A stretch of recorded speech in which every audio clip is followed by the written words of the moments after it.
రంగారెడ్డి జిల్లా చేవెళ్ల నియోజకవర్గంలోని మొయినాబాద్ మున్సిపాలిటీ పరిధిలో గ్లోబల్ ఇంజనీరింగ్ కాలేజీ ముందు ఎస్ఎఫ్ఐ ఆధ్వర్యంలో విద్యార్థులు ధర్నా నిర్వహించారు. కాలేజీ యాజమాన్యం అధిక ఫీజులు వసూలు చేస్తోందని ఆరోపిస్తూ ఈ నిరసన చేపట్టారు. నేను 1000 రూపాయలు అడ్మిషన్ ఫీజు ఉందని చెప్పేసి జేఎన్టీకు ఫిర్యాదు చేస్తే ఇక్కడ ఉన్నటువంటి మేనేజ్మెంట్ జేఎన్టీకి కాలేజ్ కి సంబంధం లేదు, నువ్వు ఖచ్చితంగా 15,000 డొనేషన్ కట్టాలని చెప్పేసి ఆ విద్యార్థిని ఒత్తిడి చేసి ఖచ్చితంగా నువ్వు 15,000 కడతానే ఇక్కడ చదవాలని ఒకటి నిబంధన తీసుకొచ్చి విద్యార్థిని ఒత్తిడి చేయడం పరిస్థితి కనిపిస్తుంది.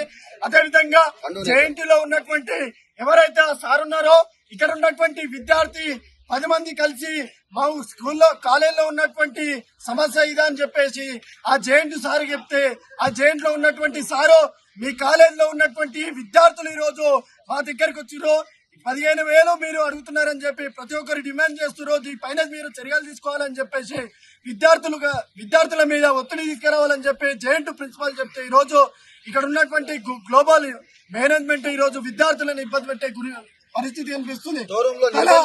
పైశాచికతం ఏంటిదంటే విద్యార్థులను కొట్టడం, నిత్యం ఫీజులు అడిగి మానసికంగా ఇబ్బంది పెట్టడం, అదేవిధంగా లక్షల రూపాయలు డొనేషన్ తీసుకుంటూ ఈ రోజు విద్యార్థుల మీద దాడి చేయడం వంటి మేము తీవ్రంగా ఖండిస్తున్నాము. ఇంకా నిన్నటికి నిన్న విద్యార్థులను రూమ్ లోకి తీసుకెళ్లి నీకు చదవడం ఇష్టం లేదని చెప్పేసి స్టాంప్ పేపర్ ఒక వైట్ పేపర్ మీద వేలిముద్రలు తీసుకొని ఏదన్నా విద్యార్థులకు జరిగితే ఈ ఇన్స్టిట్యూషన్ సంబంధం లేనట్టు వైట్ పేపర్ మీద రాసుకుందాం అనే ఒక ప్రయత్నము జరిగేటువంటి పరిస్థితి కూడా కనిపిస్తుంది. అయ్యా మేము ఒకటే అడుగుతున్నాము, ఈరోజు విద్యార్థి తల్లిదండ్రుల్ని నువ్వు ఇష్ట బూతులతో తిట్టడం జరిగింది అంటే వాళ్ళ తల్లిదండ్రులు లేకనే తిట్టినవా, వాళ్ళకు ఎవరో సపోర్ట్ గా లేరని తిట్టినవా? కానీ ఖచ్చితంగా ఇది కావాల్సుకుంటే విద్యార్థుల మీద దాడి చేసినటువంటి పరిస్థితి కనిపిస్తుంది. మీరందరూ గమనించాలి, ఇది ఫీజు గురించో లేకపోతే విద్యార్థులు చదువుతలేడని చెప్పేసి ఈ దాడి జరగలేదు. కావాలని పైశాచికతము తనకున్నటువంటి మానసిక పరిస్థితి విద్యార్థులను లోపడి చేసి కొట్టడం, తిట్టడము పదే పదే చేయడానికి పరిస్థితి కనిపిస్తుంది.